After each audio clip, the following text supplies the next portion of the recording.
This podcast is brought to you by JAM, Junction Arts and Media, building community in the Upper Valley through media. Hi, and welcome to another episode of Going to Dismas. I am Jeff Backus, your host. This podcast is brought to you by Dismas of Vermont. Dismas of Vermont has 5 houses throughout the state, 1 in Winooski, 1 in Burlington, 2 in Rutland, 1 women's, 1 men's, and 1 in Hartford. This episode will be featuring 2 individuals from the Rutland Dismas House, the director, Eric Maguire, and former resident Ray? Resident Ray. Let's start with Ray. Do you want to just give a brief introduction of yourself, who you are? Yeah, I'm Ray Phillips, and I'm from the Men's Dismas House in Rutland. I've been there just about 11 months now, and it's been something else. It's been nice to be there. And let's park the car, Harvard Yard with Eric Maguire. We're already starting with that. I'm Eric Maguire. I'm the director of the Rutland Dismas House and Men's Home. It's an absolute pleasure to be here. Appreciate the opportunity coming down to share today, Jeff. Thank you. All right, let's actually start with you, Eric. Your career trajectory. How did you land at Dismas? What happened in your life to put you here in Rutland helping people transition out of jail? Well, I left a career back in Massachusetts and had the opportunity to come to Rutland to assist with the development of 2 other transitional homes. But the main purpose of coming to Rutland is that my son had resided on here they moved up in 2002. So when the opportunity arose to get closer to my son, I took advantage of it.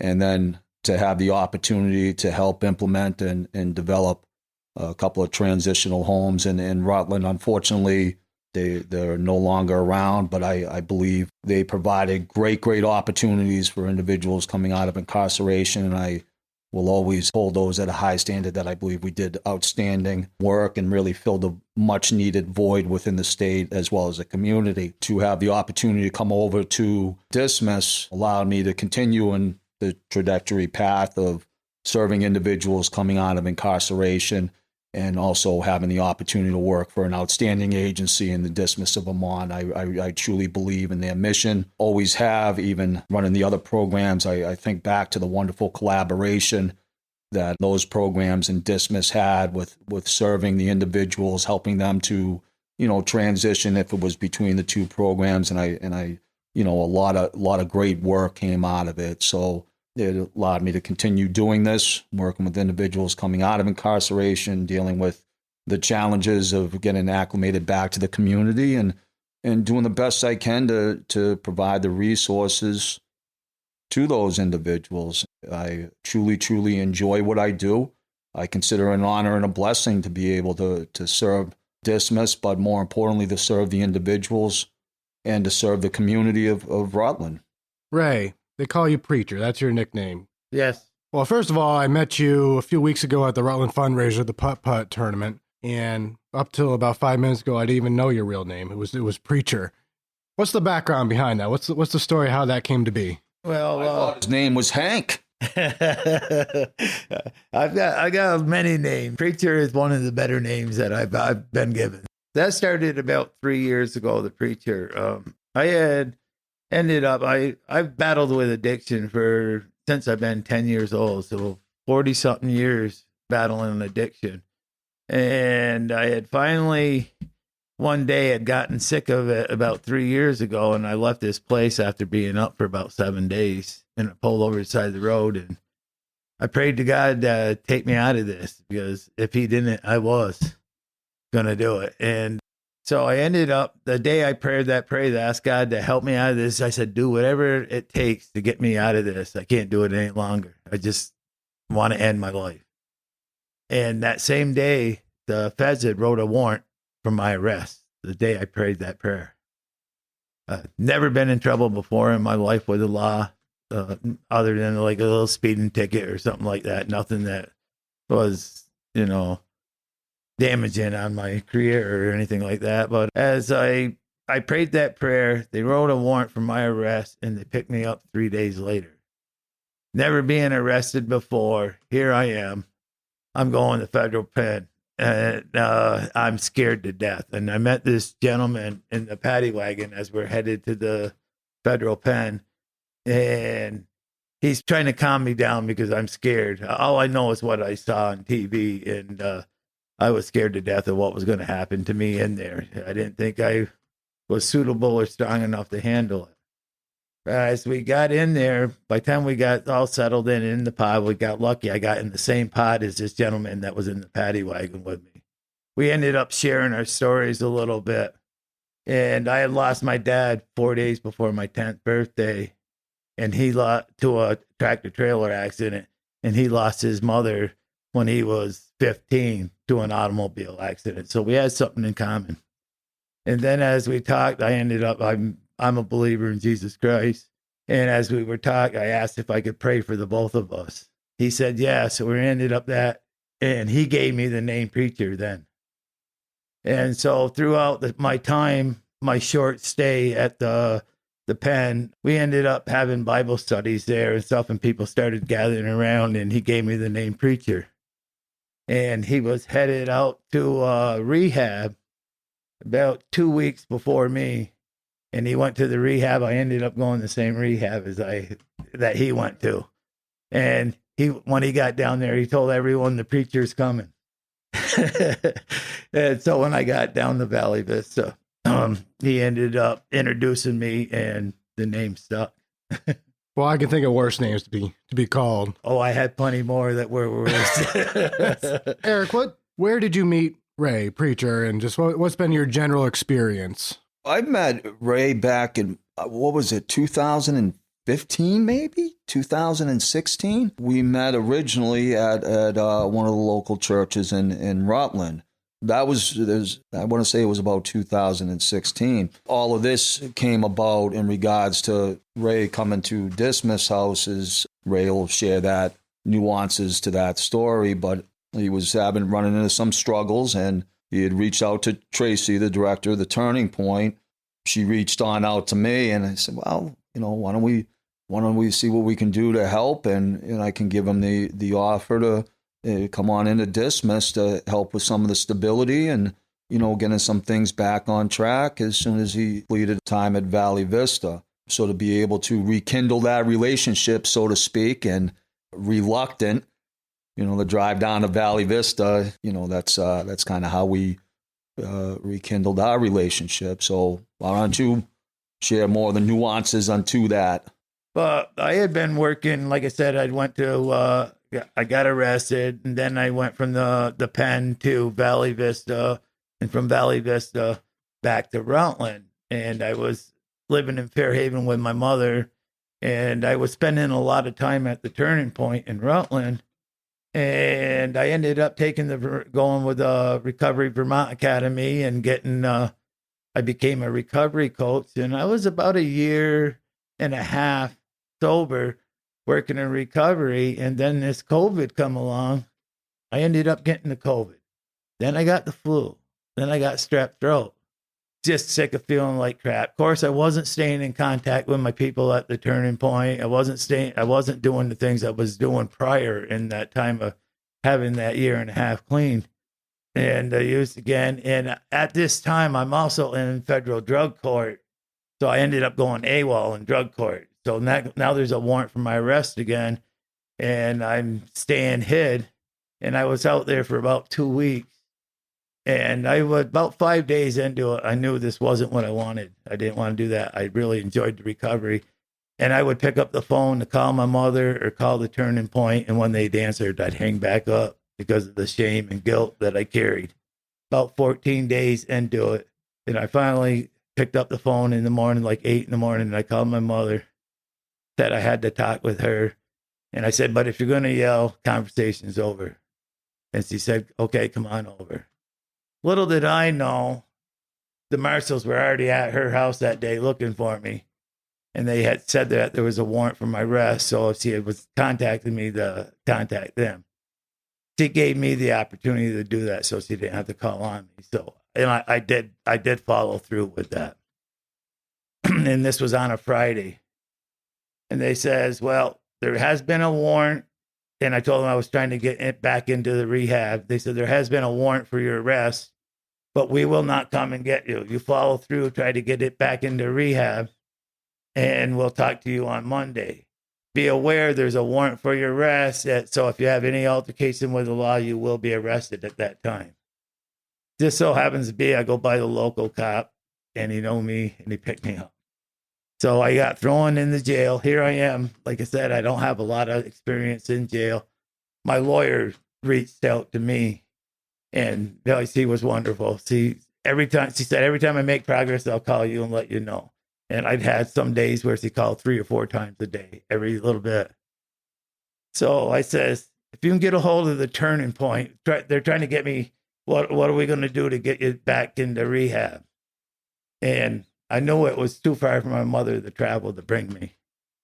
And I said, if you get a hold of the turning point, I said, I believe they'll shut that place down to get me into rehab. They care that much. And they were able to get a hold of the turning point and talk to Tracy, the director. And Tracy says, yes, we'll get them there. So they had it cleared out. And the next morning, I was going to be able to get released at 10 in the morning to the turning point. And then Eric and Tracy had already talked and said they'd give me a ride to Valley Vista. But by the time we talked all the way up there and everything, they weren't pushy. Eric or Tracy weren't pushy. They had a lot of empathy for me, and I was really appreciated it. Before I got out of the car, I committed. I says, I'll come to the Dismas house. And I said, I'll do what I have to do to stay there. And they give me what the stipulations were. It's pretty simple. I think stay there for 3 months, do what you say you're going to do, and be there for dinners and house meetings. And pretty easy. I said, I can do that. Now, what's Eric's famous line? Make your yeses yeses and your noes noes. Yes, and I'm very good at that today. Thanks, Eric. Well, I look at everything as, a personal responsibility, obligation, and commitment mainly into yourself. If you're going to develop a plan, and this is a plan that's going to be conducive to meeting your goals and meeting them successfully in the terms that you lay out, I see it more as not rules, but personal obligation, responsibilities, and commitments. And with that, you're making a yes. I'm going to follow these things because I know if I complete them, my outcome is going to be much better than the alternative. And even if you choose to say, well, no, I'm not going to do that, I have a plethora of respect for it because you make your yeses yes and your noes no. And it's very, very difficult to practice the hard, to be honest, to be accountable, to be responsible, and to use discernment in your decisions. It's always easy to make excuses and assume what you believe is going to be the outcome, which never takes fruition. And then you become self-serving. And then when individuals such as Jeff and Kim and Richard and other staff of Dismas, or the team at the Turning Points and the staffing at other wonderful community resources that are doing everything they can to help individuals overcome their challenges, the individual just kind of yanders away from it all. And Ray made a commitment to follow what he put into place to follow. And I believe that's how communities get healthier. That's how people get healthier. It's not that the state or local communities need more Jeffs or myself. We need more Rays.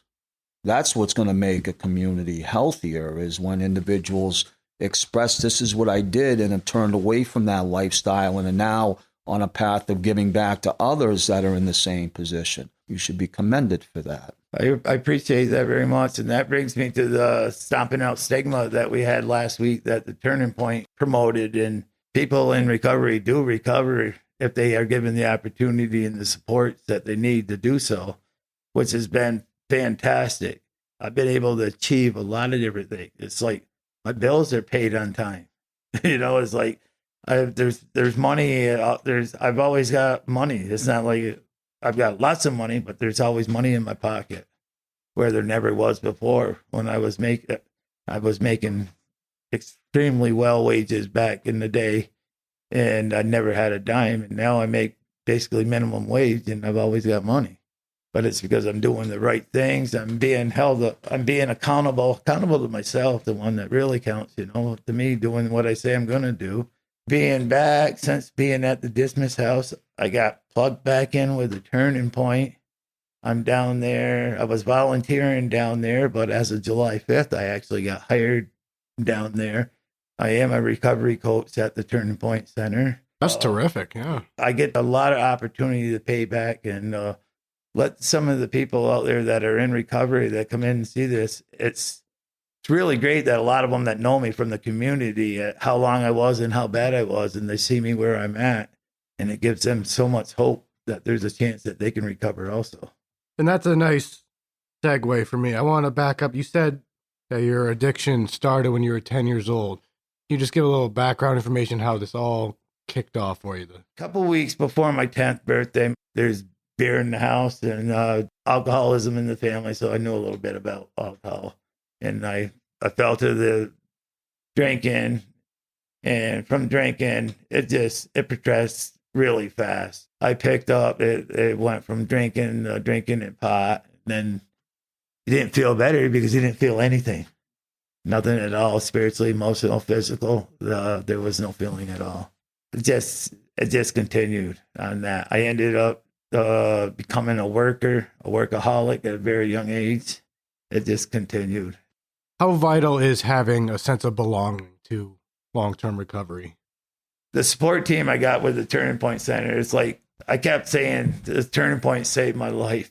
And they corrected me. No, you saved your life. We were there to support you. Having that support, having someone that cared, understood, and not judged me for some of my bad actions and helped give me a pathway to be there. Now, I attend, and I've been doing this for about 3 years. I attend a meeting every day of the week. I go to A.A.N.A., Celebrate Recovery, whatever. Some kind of self-help. I find an hour a day to help take care of Ray. I need that. Being in the community. I still deal with loneliness. I'm with people all day long. Sometimes I got to go home. And then when I go home, loneliness hits. But I'm able to deal with that better today. I love being around people. I need people in my life. And it's great today. I've got people that care, and I care for other people. So I'm able to give back a little bit what's been given to me. Yeah, I think that's the best part of the story so far, is that you're paying it forward. Eric, your career, has it been primarily transitional work from out of jail, or is it primarily like recovery work, or both? No, more transitional work from reentry programming, things of that nature. But it's obvious that there's been a massive paradigm shift over the last 25 years. I mean, when I started out in this, you dealt with the criminal. Now you're dealing with individuals who are struggling with whether it's mental health or substance abuse, and a lot of maybe the crimes that you're seeing are more conducive in regards to sufficing the habit than it was like the criminal mindset. So it's been a challenge for me to obviously stay caught up with the times, but I believe being able to learn from everybody that I've encountered, even Ray's case, and anybody that I've encountered throughout my career that I've worked with. And that's a key statement also, the work with. 25 years ago, you started on out, you worked at, more or less. These are the rules, don't break the rules. Working with is saying to the individual, like, hey, you're the one driving the bus here. What is your plan, and how can I support your plan? How can I be a part of helping you overcome your barriers by more supportive, instead of turning around and saying to somebody, well, this is what you need to do. The individual who has the problem is the expert in the problem, not the ones that call themselves the expert. I am not an expert. I'm an expert of my own problems. I am not an expert of Ray's problems. And if you use like some of the advice that you provide to people, if you use it for yourself, it's amazing what you solve. Be a little bit more foundational with the question you asked. Yeah, it's the last really, I'd say 12 years has been working with those coming out of incarceration, but more of the mental health and the substance abuse dynamic, which means to help them navigate the available resources that are going to reduce their risks, that are going to reduce possible relapse. Have you found a recurring theme in those who are able to find long-term recovery and success? Is there a recurring tactic that helps people, or is it truly a case-by-case basis? Truly a case-by-case basis. I mean, if an individual is ready, willing, and able, they will overcome the barriers. If they're just ready and willing, they probably won't succeed. In the third piece, because the able part is more on what resources are available that are going to help them, in a way that they can respond to. But everything is a case by case basis. Everything, we're all unique individuals in our own selves, and what works for one will not necessarily work for the next. What's the plan is always the question I ask everybody. What's your plan? Well, my plan is to go back to work. All right, well, work is not a risk reduction activity. Work is not going to reduce your risk of relapse or going back to jail. Well, I'm going to, locate a job in which I'll hit meetings these nights, get involved with a recovery coach, follow my obligations with my clinical providers and my independent providers. Now, you get that wraparound plan together, and the percentage decreases significantly in regards if they were going to relapse. So everything's an individual case by case. Now, do you ever come across people that try to write out their plan and it's too lofty goals? It's unrealistic. I'm going to start my own business and then I'm going to be doing this, and this. And you say, let's scale it way down. Well, that's where the old famous saying, and I won't repeat it, but what's the famous saying? Keep it simple. Yeah. So you start with the most foundational and simplicity, something that is achievable. Even if it sounds elementary, I'm going to commit to one AA meeting a day. All right, we'll start there. And you just start with one. But I agree with that at times, to develop, okay, we're going to develop 8 goals. All right, let's start with one. And then they see that outcome, they see that success, and then you can take your next step. But to lay it all out on day one, I got to get a job, I got to get a meeting, I got to get a recovery coach, I got to go see my kids, I got to do this, I got to do that, I got to do that. And it gets so overwhelming, and you say, forget it. I'm going to go use. Then I don't have to deal with it all. Right. You really got to keep it at the bare minimum from day one, and then just work your way up. Yeah, I mean, for some people, it's even as simple as waking up and making your bed. There, you accomplish something today. It's funny you were just saying that, because I'm thinking on it. It's just the simple little things. Nothing changes unless something changes, and it's at least, all right, I'm up out of bed at 8 in the morning instead of noon, and I'm going to brush my teeth. That simple. If it's something you never did before, that's a struggle, So I'm going to be up at 8 in the morning. I'm going to brush my teeth, and then I'm going to do what I got to do. Like one thing with the recovery coach, when I got in with my recovery coach, first with the law and stuff like that, I ended up going in the drug court. Drug court made it mandatory to take like IOP and all these different classes. But when that was done, they referred me over to the Turning Point to see about a recovery coach. And I sat down with 2 people, the recovery coach, and they talked and told me what it was about. And I was able to pick one that I wanted to work with. Well, I picked Mike, and I worked with Mike 3 months, and I was ready to quit because I'm still in the middle of all that crap. And I couldn't see any progress. I said, I'm not seeing anything. I says, I'm about done with this. And he was able to point out like 3 things, pinpoint them. I couldn't deny it. And I said, you're right. I said, I'll give it another month. Now it's 2.5 years later, and I'm a recovery coach. I work side by side, Mike, every single day. I still sit with him on Fridays from 9 to 10 on every Friday for my own self, from getting coaching for myself. Even though I do coaching, I work with him side by side, but I still take that hour a week to sit with him and talk about my stuff and what's going on in my life. So if you don't mind sharing, what were your original charges, your original federal charges? And do you view it as a after the fact positive step in your life that actually, derailed the path you were on, or could there have been a better option?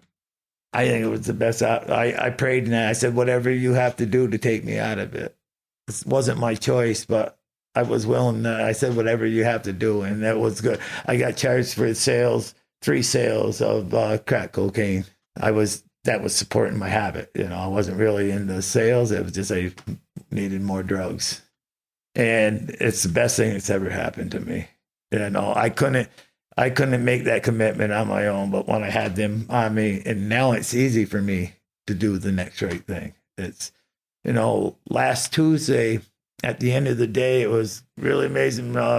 Tracy, the director of the Turning Point, she asked me a question.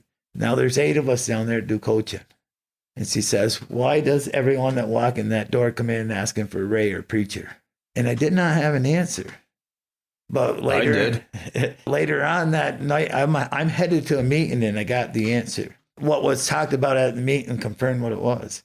Well, I come to figure out it's because Ray is in a meeting 7 days a week, sometimes 2 or 3.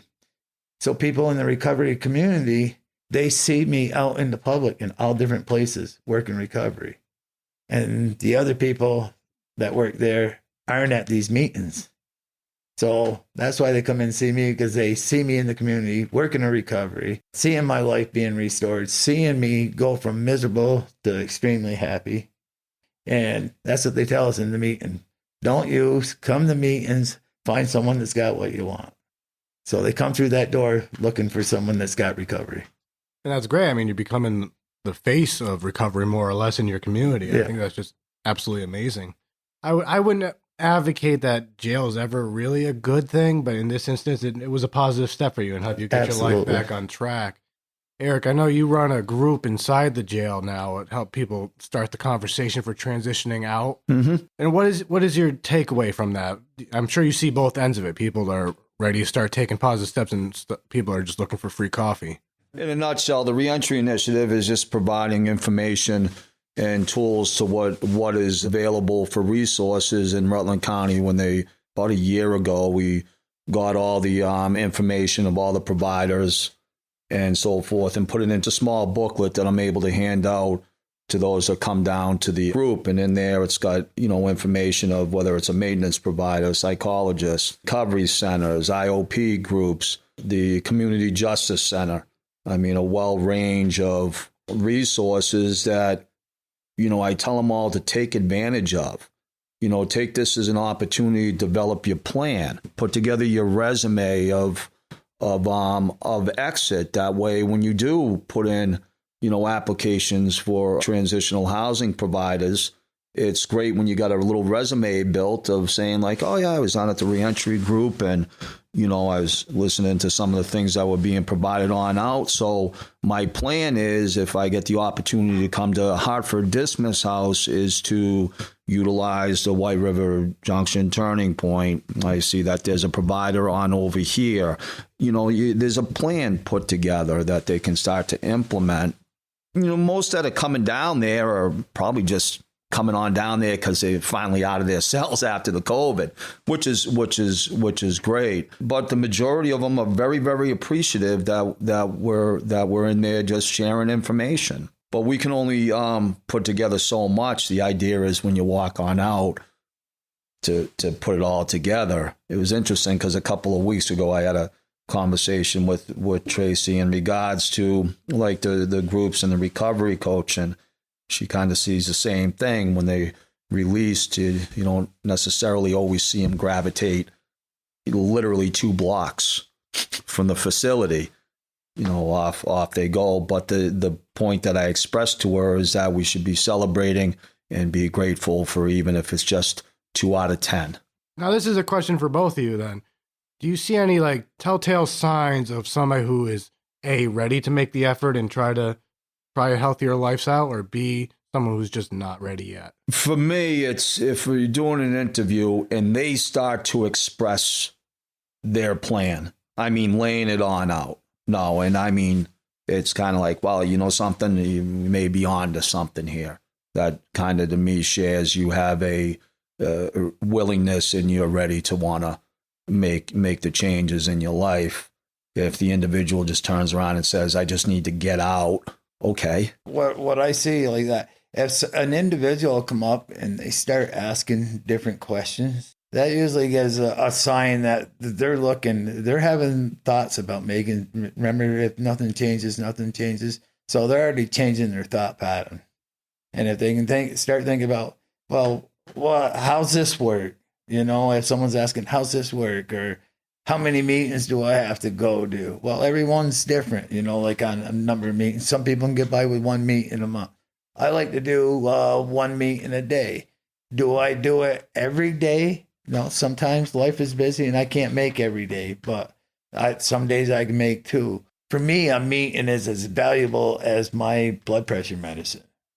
For other people, they might not need it. They don't have high blood pressure. They don't have to take a pill. They might not need to go to 7 meetings a week. And I would imagine, as far as you're concerned, the act of someone going to the turning point just to engage in a conversation with you is a good sign that they're asking for help. Absolutely. If they have, it takes a lot of courage to walk in that building and ask for help. Hey, there's something not right in my life. And, some of them, they have all they can do. We have individuals. I had one last week, just walk in, just start crying. They're broken. Their life's not good, And what we do with the coaching, we sit down. All right, what can we do to help you make things better in your life? Just one little thing, And what I always tell them, bring up the question. The only question not asked is a bad question, It's like the answer is no if you don't ask the question, And there's so much help out there. One thing with the Dismas House has done for me is provided a lot of resources. And at the turning point, we do recovery coaching, but we do more resource broken than we do anything else. We don't handle everything there, but most of us have a pretty good knowledge of all the resources that are in the community. And I am blown away from one person that thought there was no resources in the community is I can't remember them all. But guess what? If I can't remember one, I can ask somebody else in there that will know. And, just ask if you got a need. Let us know what it is. I'm glad you said that, because my next question was going to be, what makes Rutland, the Rutland community, unique and special? Well, I would say there is a lot of help out there. People are willing. They'll ask for it, no one likes to be told to do anything, especially me, But when I'm asking, depending on how you present something to somebody, you make it very appealing, and they will ask and they'll see, and just baby steps. Don't think you got to do it all today. Like for me, I was over 40 years of active addiction. I can't correct it. It's been 3 years since I've been working recovery with a couple mistakes. But life is extremely better. I can honestly say this has been the best year of my life. And I share that with everybody. It's just amazing what has happened in the last year of my life. With family being restored, my children back in my life, my grandchildren. I'm very much wanted and called and asked to come and participate in family things, which I never was before. So it's amazing. Eric, what makes Rutland unique and special? What makes Rutland Dismas unique and special? During the COVID, I understand that, the silos kind of got put on up. The availability of resources was limited. Right now, to see the collaboration come back to help meet the needs of the individuals that we're all in the community asked to serve has been very enlightening, especially over the last couple of months. And I've always said that about Rutland. I believe we have some great opportunities of resources to help individuals that are in need. But more importantly, I believe we got a community that's really starting to come together. I don't think we're any more unique than any other parts of the state. I think we're all dealing with the same challenges and struggles throughout the state. But again, with individuals such as Ray making a commitment to turn away from the past and be more proactive towards the future is really what is going to make the changes throughout the community. And I think over time, you'll start to see some of it subside. I've seen a couple of great individuals move on from Dismas over the last couple of weeks to see their performance in the community. And again, nobody's looking for perfection. We end up setting a standard of like we want perfection, but performance will always always outweigh that and individuals performing. Ray, tell me a story about Rutland Dismas. What's a positive experience? What's the most memorable experience that you took away from your time? The community partners that come and provide meals on Monday through Friday for the Dismas houses. There's all kinds of people we've met. I've met some wonderful, wonderful people that take the time, not only out of their day, they prepare a meal for us and for the whole house, and then they'll come down and sit with us and talk to us like human beings, not like we're an outcast because we've been incarcerated or we've used drugs and we're recovering like that. They just treat us like human beings. They just love on us, and some of the stories that we get to share and the opportunities that they get, when they see you in public, it's great. I got a couple, George and Jamie, when they see me in public, they holler out, "Hey, preacher," and they stop me and we're talking out in the community, and it's just great, to be able to be seen there, and they don't look as an outcast or someone that would just cause a lot of problems. What I get to share with a lot of people, and I share with them when they come, I says, I'm still hanging around alcoholics and addicts every day of the week. But today I'm hanging around with the ones that are working on a solution instead of creating the problem.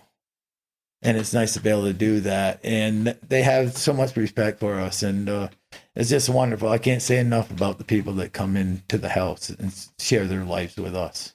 Now, this will be an open question. You hang out with alcoholics and drug addicts on a daily basis.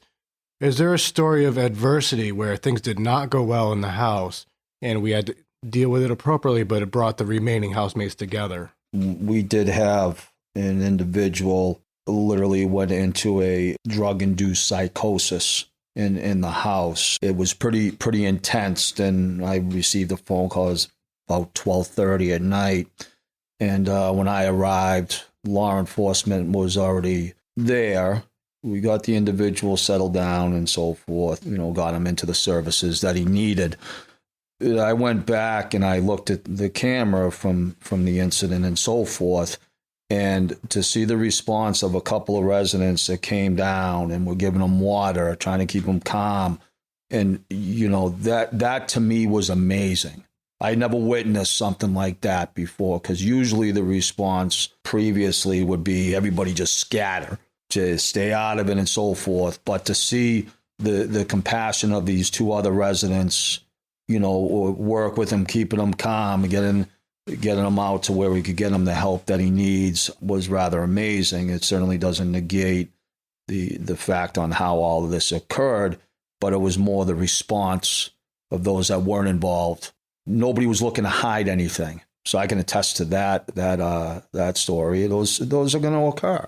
It's going to happen. Right, and that's my point. It's by and large, we have to recognize that relapse is going to happen. People are going to struggle. Things are going to happen inside the home that we wouldn't expect to happen, but it's going to occur. And there's two ways of managing it. One, the easy, or two, the hard. And I'm going to do everything I can to practice the hard in regards to that and manage it in a manner that's going to keep everybody safe, everybody stable, and produce the appropriate fidelity of outcome. At times it's very it's draining, very, very draining at times, because you always will at times question yourself. Is there something that I could have done better? Is there something that we could have put into place? To stop for a minute and acknowledge that, wait a minute, I'm not responsible for anybody's successes, and I'm not responsible for anybody's failures. If I take responsibility for Ray's successes, then I am responsible for taking responsibility for his failures. That's how life works. So you gotta recognize that some will achieve their goals and successes, and some will achieve them over a longer term and a longer period with more struggles. Like it says in AA, the promises, some come quickly, some come slowly. It's all on each individual and how they work their program, and their program being what they want, so like that. And I've seen small things at the house, but, there'd be some discontent, I'll put it that way. But the next day, everyone talks about it, and everyone's pretty much uplifting and want to get people, if they're sidetracking a little bit, hey, what's going on? We're here to hear what can we do for you? What can we do to help? And it's a pretty supportive house. The namesake of Dismas, do you know where it comes from? Saint Dismas, the penitent thief. I mean, the spirit we do is overwhelmingly positive. We try to create the environment, where everybody can succeed and have a chance and just be uplifted. And of course, it comes with adversity, and I don't think it's necessarily always a bad thing. How many times has there been a relapse or some other adverse incident that we don't even know about? I think it's better that we know about it so we can support appropriately. And I've had people in the Hartford house where they've strayed far down the wrong path, and it didn't end well for them. But I caught up with them 3-4 years later, and they're doing absolutely terrific. And they still acknowledge that was still a positive step for me. Yes, I took a wrong turn. That was part of my growth. Good or bad, but it's still an experience so that you learn from, and what do we do with it? And at least when I get to that obstacle again, I know what not to do. Yeah, I mean, it even cycles back to your original story when you were probably one of your lowest lows and you end up being arrested.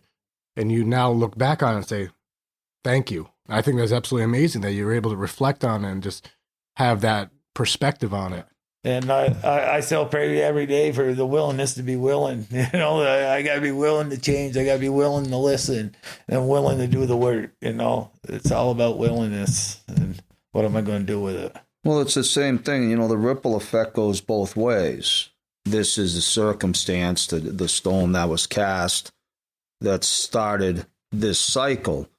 But that can also be stressed also in the reverse, being even if somebody is just at Dismas House for 2 weeks, well, that's the stone that was cast. And then over time, maybe the ripple effect leads back to where they're at now. Was this your only time in jail in federal? Yes. How long were you there? I think with sanctions, everything, I think I've only got like 45 days, so I have no jail time. I'll tell you the hardest part of it was when I went AWOL for drug court after that relapse, going to jail that time. That was the hardest. That was 2 weeks. That was COVID. That was solitary and locked up in a little 6x12 concrete room with a mattress on the floor. That was tough. That felt like eternity there. All right, I'm going to change my pattern of thinking now. I wanted to talk about jail, but I want to talk about something else now. How much did the feeling of shame play into your actions?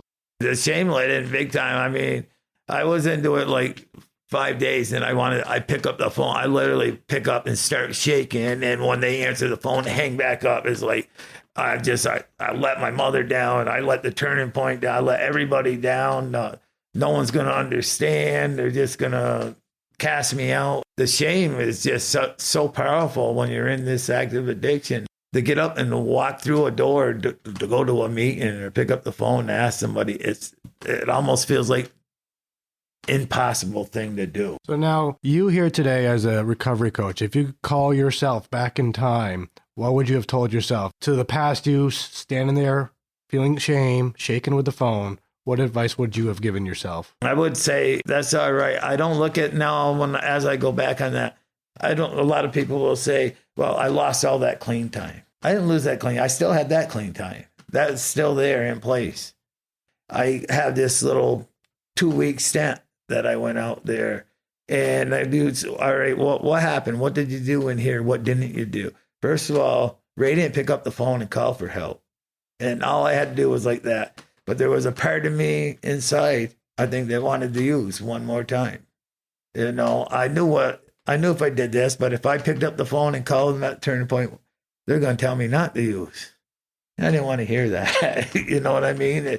I just wanted to go through. I wanted to not feel anything again. I guess that's what it was. It was the guilt and the shame that comes in there. You just, how can I get rid of it?